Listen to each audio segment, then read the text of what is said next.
Здравствуйте, я Фасхудинова Луиза, художник прикладного искусства, член Союза художников. Я художник декоративно-прикладного искусства. Также у меня есть историческое образование. Я закончила Казанское художественное училище и Казанский государственный университет, исторический факультет. Я занимаюсь возрождением татарской вышивки, ее традиций, изучением орнамента, для того, чтобы сохранить и продолжить традиции татарского прикладного искусства. Я буду рассказывать о татарском золотном шитье. По-другому можно называть еще шитье золотом, а по-татарски это звучит укалап чигелеш. То есть ука – это золотая нить, либо золотая пластина, вытянутая в провод золотой. Татарское золотное шитье – древнейший вид прикладного искусства. Возможно, уже в булгарское время шитье золотом было знакомо населению этой территории. Судя по находкам археологов, во времена Золотой Орды на территории булгар, то есть, соответственно, этому времени было найдено головное покрывало женское с золотной вышивкой. В традиционном доме татар всегда присутствовал шамаиль. Шамаиль – это религиозная картина. Вот сейчас я покажу мастер-класс, как сделать золотошвейный шамаиль, вышитый. Первым делом создается эскиз картины вышитой. Здесь в данном случае текст религиозный, шахада называется. Это символ веры. Нет Бога, кроме Аллаха, и Мухаммед его пророк. Это классический сюжет. Здесь изображен свиток, и на нем вот шахада написана. Ну, кроме этого, еще орнамент. Вот создается такой эскиз карандашный. Затем эскиз переводится на кальку полностью. И текст, и орнамент. Далее с кальки текст переводится на картон с помощью переводилки. Вот. А из картона вырезаются вот эти буквы и наклеиваются на бархат. Основа у нас из бархата. Затем эти буквы вырезаются ножницами и приклеиваются на бархатную основу.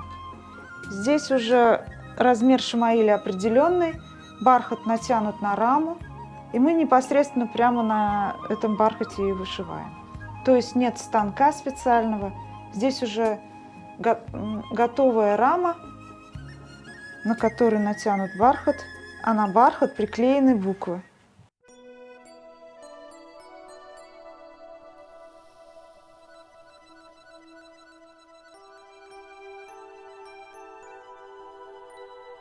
Как я уже говорила, в древности нитки были действительно из золота, либо серебро позолоченное.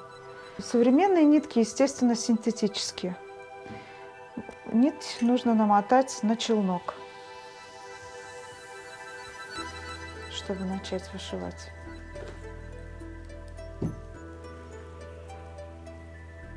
Затем берется рабочая нить. Основной принцип золотного шитья – это гладь-прикреп. Разновидностей прикрепа очень много. Я буду показывать классическое золотное шитье. Это гладь-прикреп, литой шов. Вот берется рабочая нить, она должна быть незаметной. Вначале конец золотой нити нужно спрятать наизнанку. Для этого крючком она выводится наизнанку. Вот, спрятали. Теперь появляется рабочая нить. Рабочая нить обычно берется в цвет золота, либо в цвет фона. В данном случае вот цвет золота, желтая нить.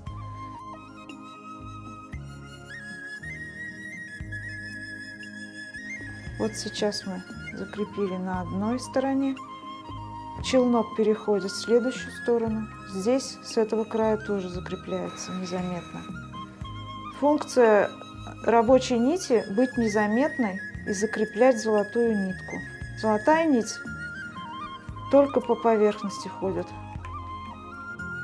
Вот игла выводит рабочую нить на поверхность и крепит золотую. Поэтому называется гладь в прикреп.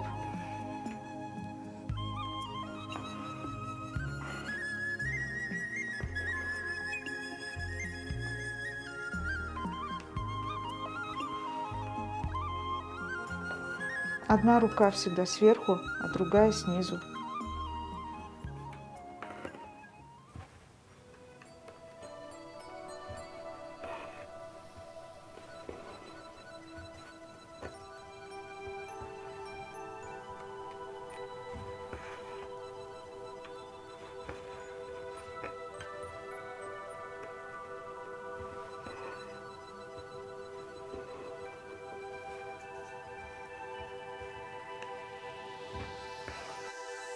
В результате кропотливого труда в этой технике глади в прикреп может получиться такой красивый шамаиль.